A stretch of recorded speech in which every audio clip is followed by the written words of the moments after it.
आऊज़ुबिल्लाहि मिनश्शैतानिर्रजीम बिस्मिल्लाहिर्रहमानिर्रहीम। अस्सलाम वालेकुम my dear students, welcome back.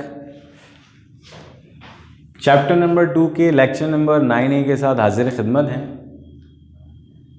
Question number 5 भी क्वेश्चन नंबर 4 की तरह ही है, जिसके अंदर FOH के कंपोनेंट्स गिवन थे और उसके साथ कुछ एडजस्टमेंट्स गिवन थी, जिनको हमने एडजस्ट करके FOH की कॉस्ट निकाली थी और फिर हमने cost of goods manufactured statement prepare की थी।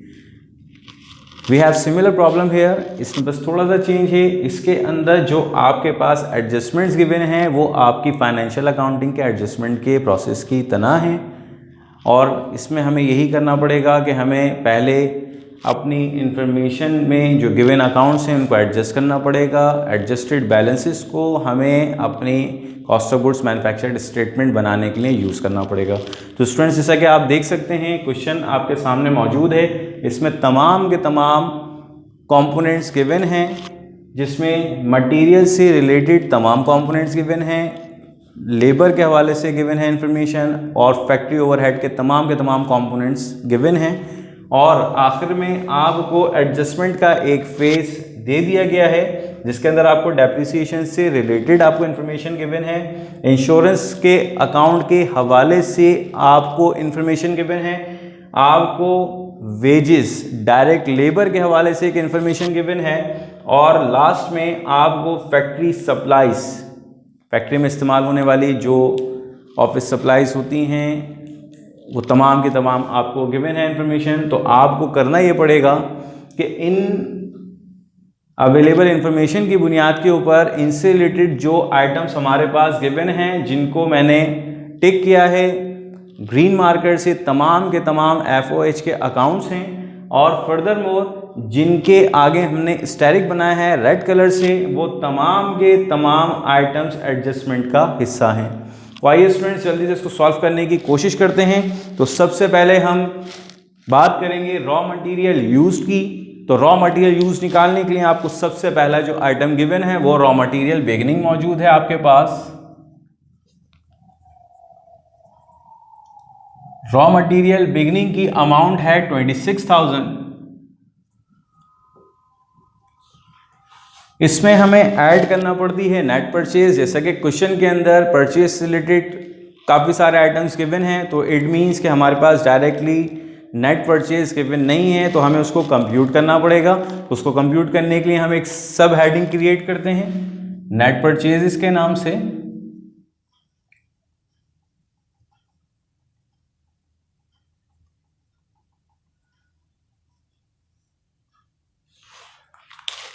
तो इसके अंदर हमारे पास सबसे पहले जो आइटम गिवन है वो मौजूद है ग्रॉस परचेज।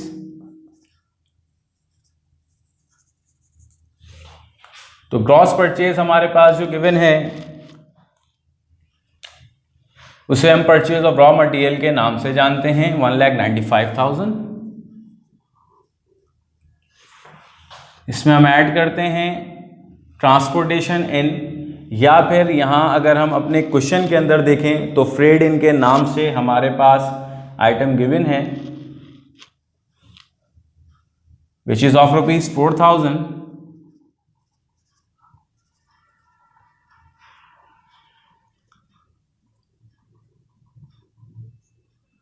और जब हम क्रॉस परचेज में ऐड कर लेते हैं ट्रांसपोर्टेशन इन या फ्रेड इन, तो हमारे पास डिलीवर्ड कॉस्ट आ जाती है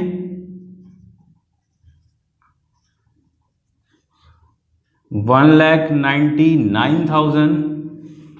इस डिलीवर्ड कॉस्ट में से हमें लेस करना पड़ेगा परचेज रिटर्न जो कि हमारे पास गिवन है, परचेज रिटर्न ₹8,000। याद रखिए स्टूडेंट्स, जब भी हमें किसी अमाउंट को डिडक्ट करना होता है तो हम उसको ब्रैकेट में कोट करते हैं।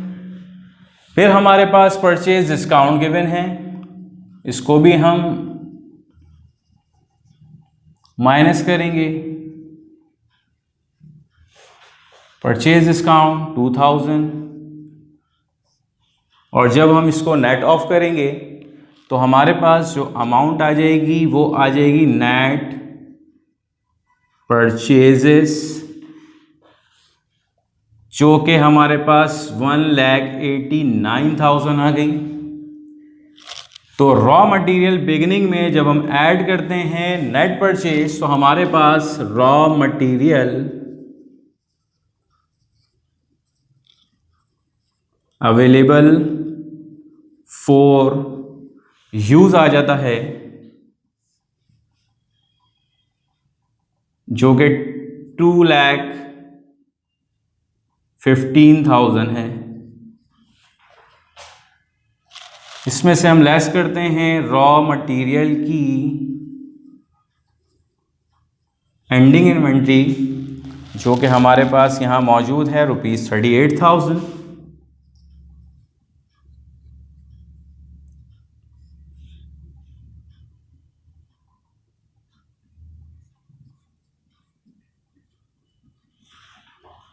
$2,15,000 में से जब हमने 38,000 को माइनस किया तो हमारे पास जो अमाउंट आई वो 1,77,000 आई, जिसे हम रॉ मटेरियल यूज्ड के नाम से जानते हैं। और फिर हम इसमें ऐड करते हैं डायरेक्ट लेबर। तो अगेन स्टूडेंट्स, हमने आपको बताया था कि जहां हमने रेड स्टेरिक्स बनाए हैं, इन अकाउंट्स को हमें एडजस्ट करने की ज़रूरत है। तो सबसे पहले हम बात कर लेते हैं डायरेक्ट लेबर की। तो डायरेक्ट लेबर जो इस वक्त हमारे पास मौजूद है वो 58,000 पहले से गिवन है। तो ये जो 58,000 हमारे पास गिवन है, इसमें हमें ऐड करना पड़ेगी मज़ीद जो डायरेक्ट वेजेस पेबल हैं। इससे मुराद ये है कि हमने जो सर्विसेज ली थी डायरेक्ट लेबर के तौर पे, उनकी पेमेंट अभी करना बाकी है, लेकिन वो एक्सपेंस के तौर पर भी हमारे रिकॉर्ड में शामिल नहीं है।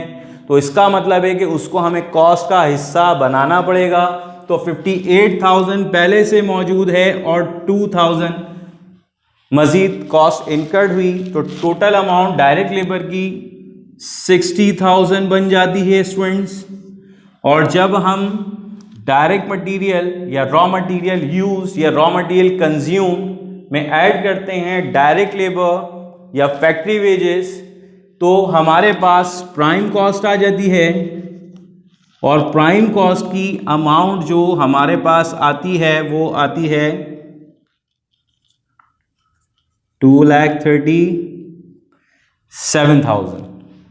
तो उम्मीद करते हैं कि ये प्राइम कॉस्ट आपकी समझ आई होगी। इंशाल्लाह इसी सीरीज़ के लेक्चर नंबर 9B में आपको FOH से रिलेटेड कुछ कंप्यूटेशंस बताएंगे और फिर cost of goods manufactured statement तैयार करेंगे।